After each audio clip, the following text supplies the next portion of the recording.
A paz do Senhor Jesus, irmãos e irmãs, sejam todos muito bem-vindos à TV Viva Promessa. Eu sou o pastor Kennedy Matos e você está no programa Evangelho em Foco. Um programa que tem o objetivo de edificar a sua vida através das Escrituras, da exposição da Palavra de Deus.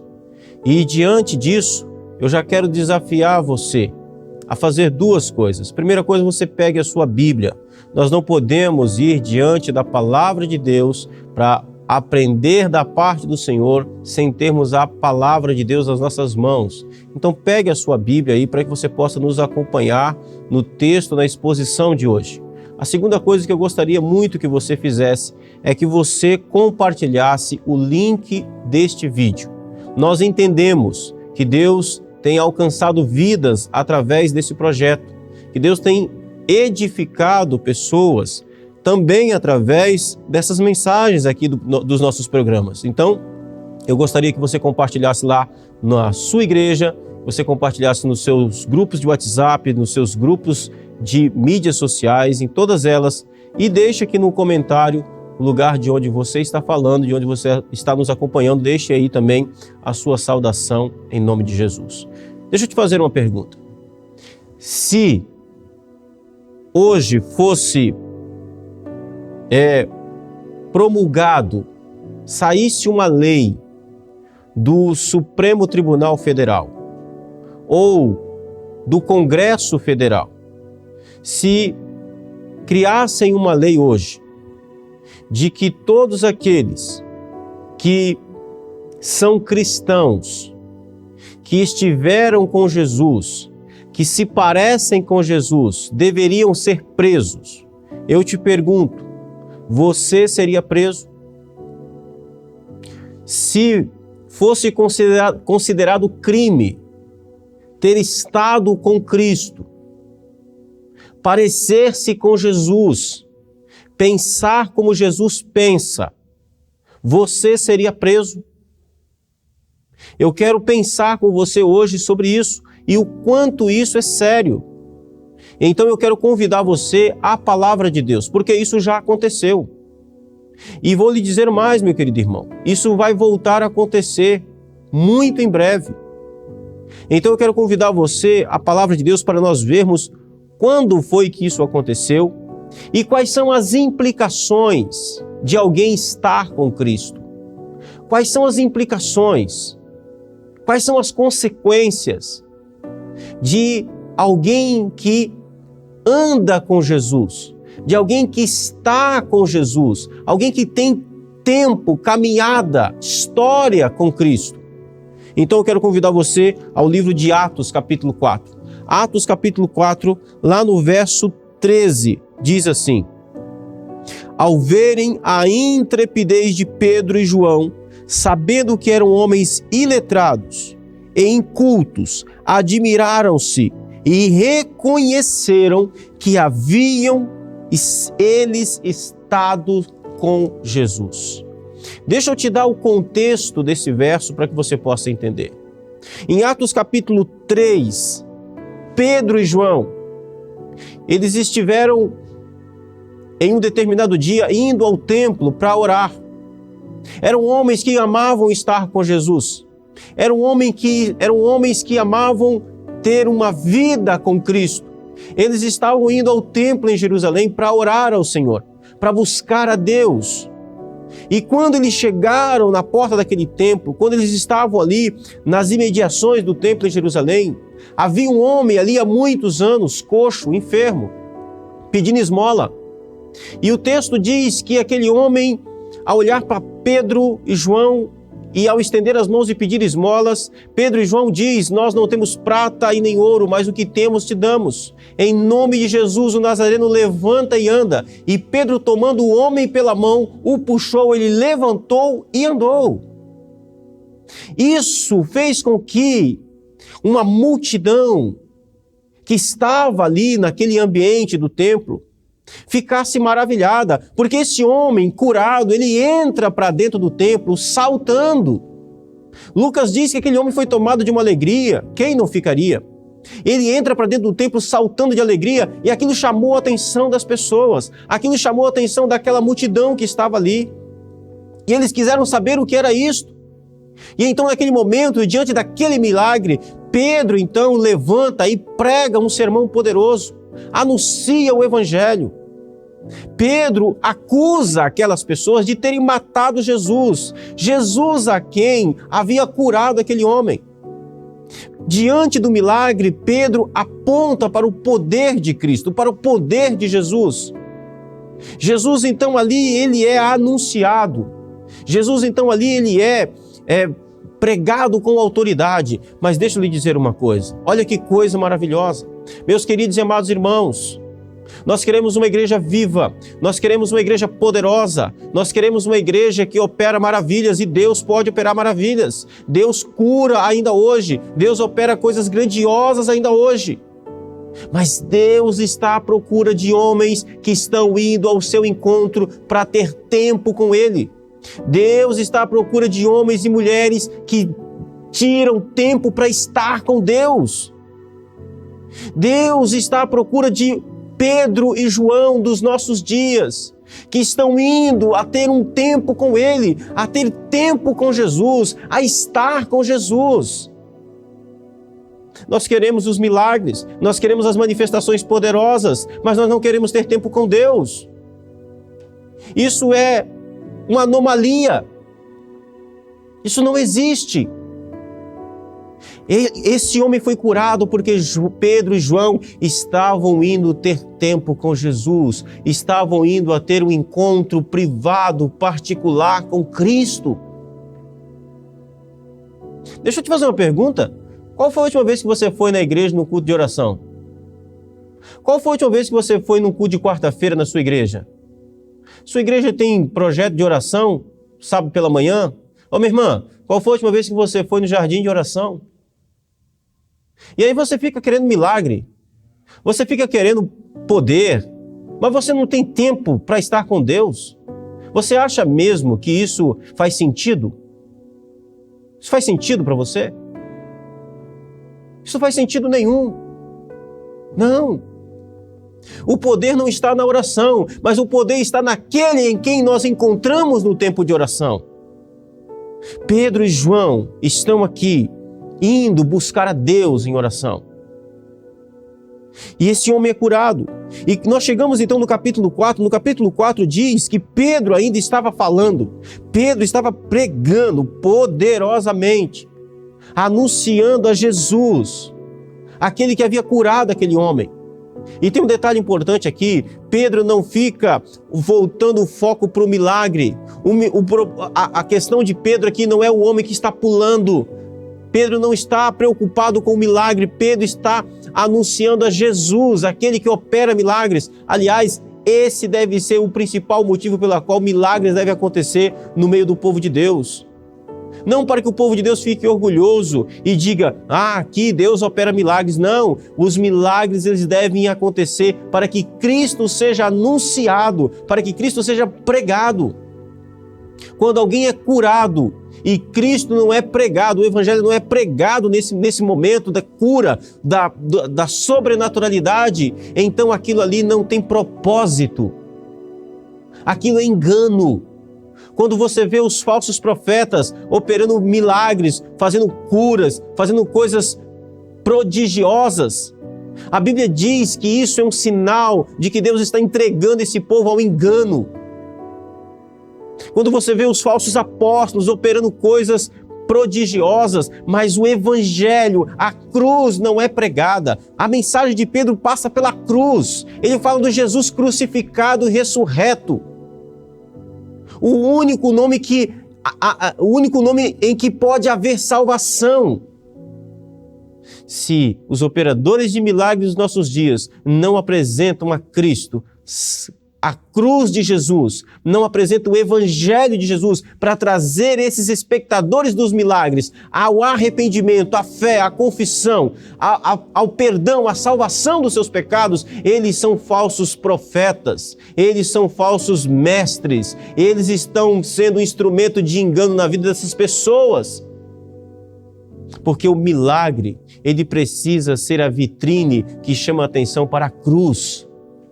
O evangelho precisa ser pregado diante das manifestações poderosas de milagre. Pedro está fazendo isso. O capítulo 4 diz que ele ainda estava falando, ele ainda estava pregando quando veio os sacerdotes, o capitão do templo e os saduceus. Capítulo 4, verso 1. Verso 2 diz que eles estavam ressentidos por Pedro ensinar o povo e anunciarem a Jesus, a ressurreição dentre os mortos. Os saduceus não acreditavam em ressurreição. Os saduceus não acreditavam em anjos. Os saduceus não acreditavam na sobrenaturalidade. Pedro está ali dizendo, Jesus que curou esse homem, ele ressuscitou, ele está vivo. Pedro está ali confrontando o seu público, aquela multidão, aqueles judeus. E por que os sacerdotes estão lá? Por que o capitão do templo está lá? Porque aquele homem curado é o símbolo da vergonha, da decadência religiosa judaica. Aquele homem estava ali há anos mendigando na porta do templo. E a religiosidade fria, morta do judaísmo, nunca foi capaz de trazer aquele homem vida. Mas agora apareceu Pedro e João, cheios do Espírito Santo. Homens que estiveram com Jesus. E eles estão ali e aquele homem é curado.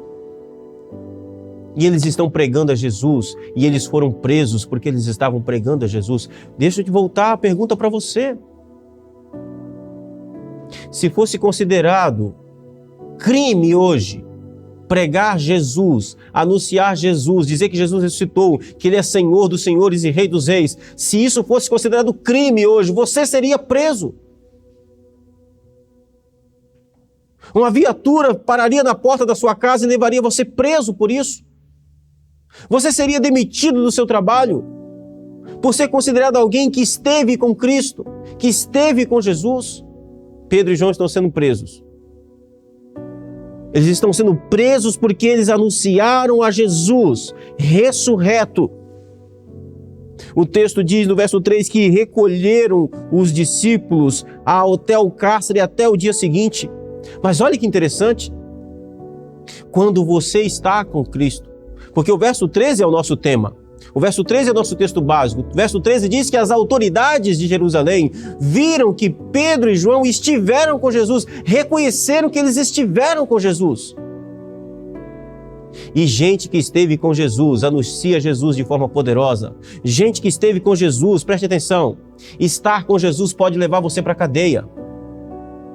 Ter estado com Jesus pode fazer você perder o emprego. Ter estado com Jesus pode fazer você correr risco de vida. Ter estado com Jesus pode trazer consequências terríveis para a sua vida. Sim, eu pergunto, você corre esses riscos? Você corre esses riscos por ter estado com Cristo? Os discípulos foram presos porque haviam estado com Jesus e estavam pregando de forma poderosa, de forma ousada. Então, ter estado com Cristo vai atrair aflição, vai atrair consequências dolorosas.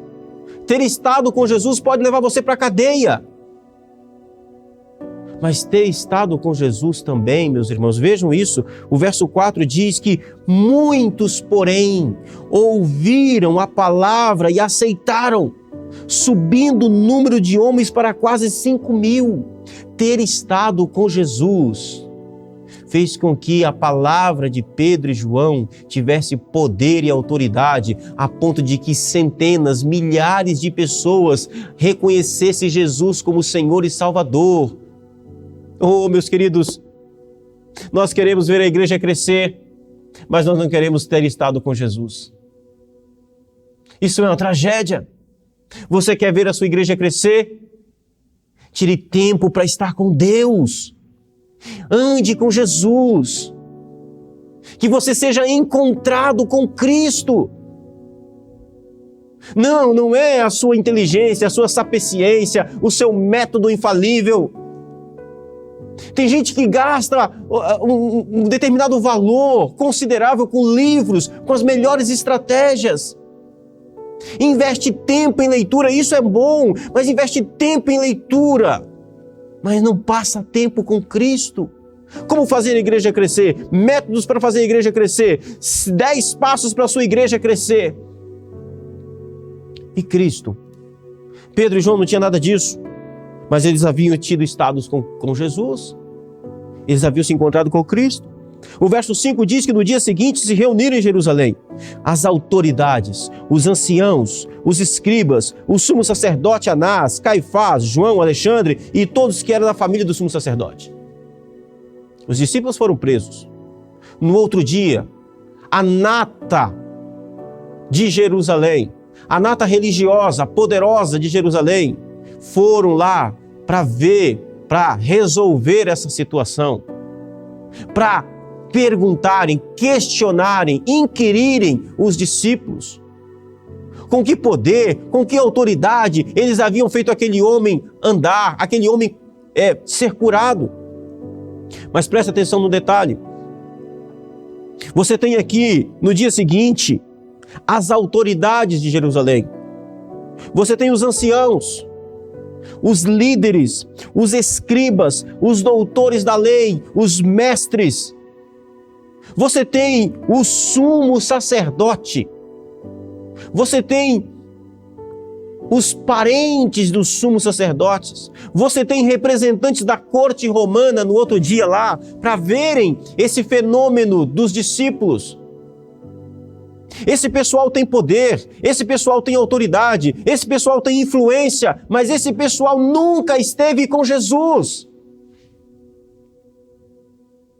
Não adianta você ter poder, não importa a sua conta bancária, não interessa quanto você tem no banco, não interessa se você é parente do governador, não importa se você é influente na sua sociedade, na sua comunidade, se você não esteve com Jesus, você não fará a menor diferença no reino de Deus. A liderança de Jerusalém está ali, essa mesma liderança, esses mesmos sumos sacerdotes, esses mesmos escribas haviam passado meses, anos e após anos diante daquele homem pedindo esmola e eles nunca fizeram nada, eles não tinham poder para transformar a vida daquele homem, porque eles nunca estiveram com Jesus. O seu poder, a sua influência, as suas credenciais não são absolutamente nada se você não esteve com Cristo. Mas veja, quem eles vão interrogar? Pescadores, homens iletrados, homens que nunca foram devidamente educados, não haviam recebido a educação refinada dos escribas, dos sacerdotes. Homens que nunca tinham tido acesso ao conhecimento.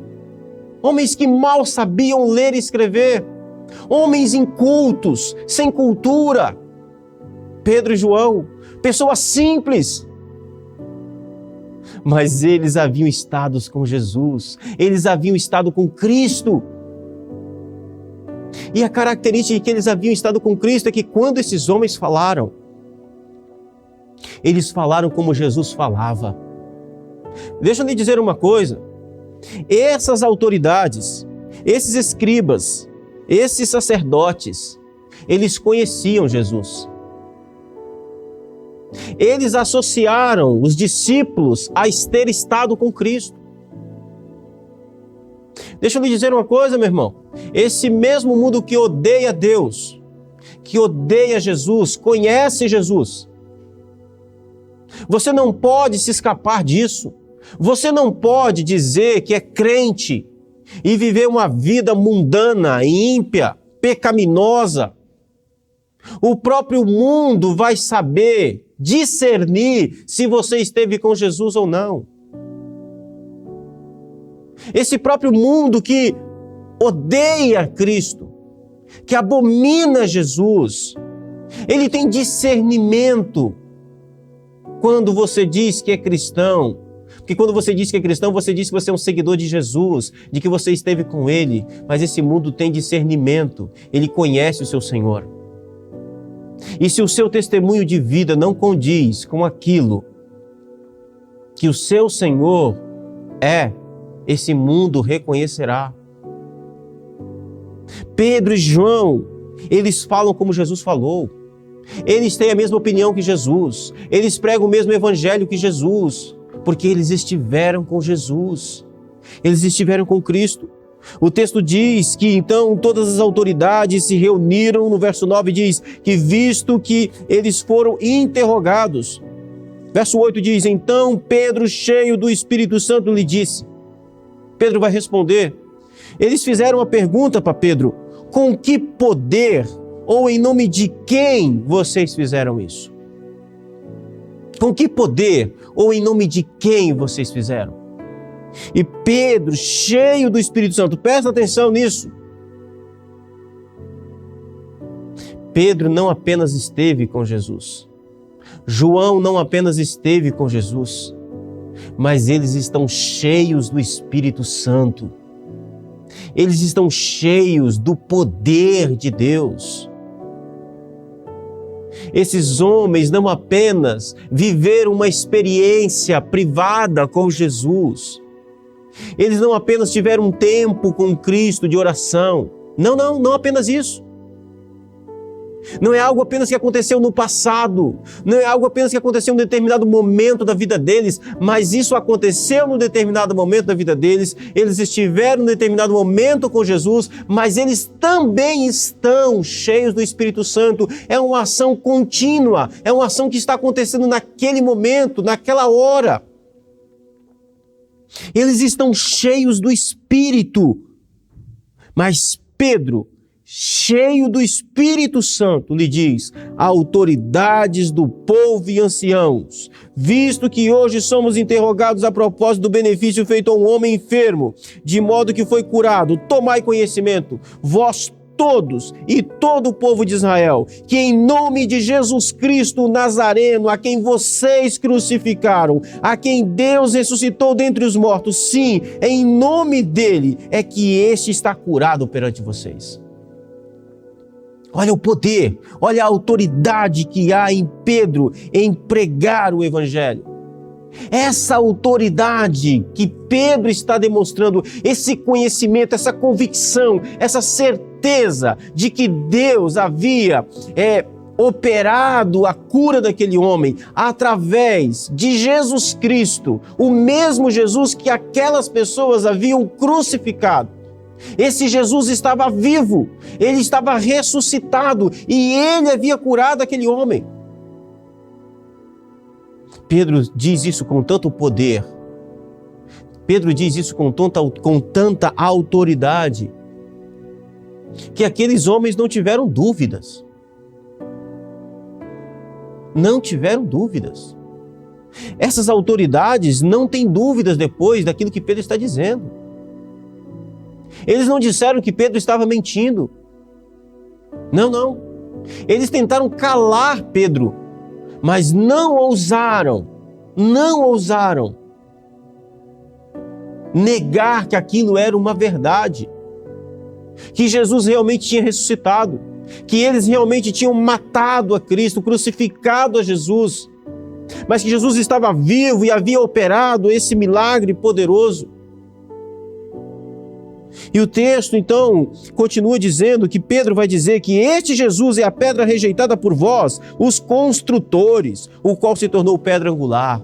Vocês, Pedro está dizendo, vocês que se consideram os construtores do povo de Deus, os sábios, os inteligentes, aqueles que são os idealistas, vocês que se consideram aqueles que estão edificando o povo. Deus usou a pedra que vocês rejeitaram. Jesus, ele é a pedra angular, ele é a pedra principal. Foi ele que curou esse homem. Foi ele que curou esse homem. E Pedro, então, no verso 12, traz uma declaração absolutamente poderosa. Ele vai dizer, e não há salvação em nenhum outro, porque debaixo do céu não existe nenhum outro nome dado entre os homens, pelo qual importa que sejamos salvos. Não há.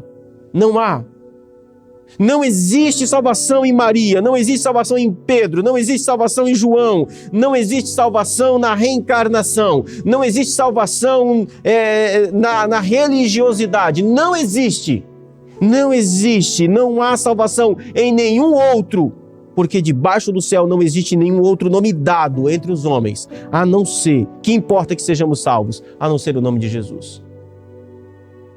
Então Jesus não é apenas aquele que cura o coxo, Jesus é aquele que salva o pecador, Jesus é aquele que salva o homem do inferno, da condenação. Agora, queridos irmãos, aí nós podemos ver então que isso leva aqueles homens, no verso 13, a nossa declaração inicial aqui. Ao verem a intrepidez de Pedro e João, ao verem a autoridade, a solidez com que eles falavam, a certeza com que eles falavam, intrepidez, a sabedoria, o poder com que Pedro e João falavam, ao verem isso, sabendo que eram homens iletrados, homens incultos, sem cultura, homens sem letra, homens sem a educação formal, homens sem estudo, sabendo que eram homens iletrados e cultos, ficaram admirados, espantados, estarrecidos e tiveram que reconhecer. É importante que Lucas diz isso. Lucas registra que eles reconheceram.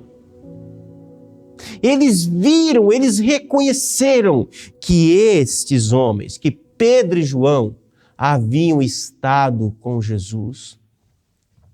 Foi por isso que Pedro e João foram presos. Se hoje saísse uma lei que você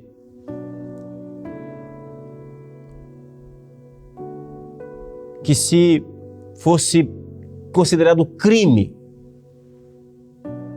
ter estado com Cristo, se Cristo fosse considerado uma má influência para a sociedade hoje, e todos aqueles que estiverem tido um encontro com Jesus, tiverem sido influenciados, fossem discípulos, andassem com Jesus, eu pergunto, você seria preso?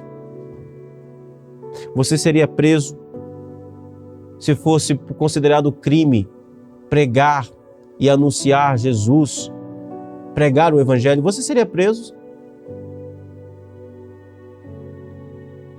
Que Deus abençoe o nosso coração. Eu quero desafiar você a ter tempo com Cristo. Eu quero desafiar você a rever sua vida nesse sentido. Vamos orar? Maravilhoso Pai, Deus Santo, dá-nos tempo, Senhor, contigo. Abençoa, meu Deus, o nosso coração, tenha misericórdia de nós. Que nós sejamos encontrados juntamente com o Senhor, influenciados, unidos a Ti de tal forma poderosa e extraordinária, que nós possamos sim, ó Deus, correr os riscos de perdermos essa vida. Deus Santo, Deus de amor, faz, meu Deus, com que a gente entenda que é no encontro com o Senhor, é o fato de ter estado com o Senhor que nos leva, Senhor, a fazer coisas poderosas, a fim de que o Seu nome seja engrandecido, a fim de que o Seu nome seja exaltado. Desperta, meu Deus, o nosso coração, desperta, meu Deus, a nossa vida nesse sentido e tenha misericórdia de nós. Nos ajude, Senhor, que nós venhamos ser encontrados na Sua presença, em comunhão com o Senhor, ó Deus, e que isso se transforme em autoridade, e que isso se transforme em intrepidez, que isso se transforme em ousadia, não apenas para pregar o Seu poderoso Evangelho, mas para viver o Seu Evangelho. Tem misericórdia de nós, ó Deus, suplicamos a Ti, Pai, em nome de Jesus. Amém e amém. Querido irmão, irmã, eu quero aqui mais uma vez agradecer a Deus pela sua vida, pelo seu coração, pela sua presença aqui conosco neste programa. E quero pedir a você, faça parte daqui dos nossos amigos da missão, colabore com todo esse projeto. Vidas estão sendo alcançadas, pessoas estão sendo edificadas através desse projeto e nós queremos contar com você para ser um parceiro desse projeto. Eu quero convidar você também para que você possa assistir agora o programa da Conexão Feminina com a diaconisa Mariluz e as suas convidadas.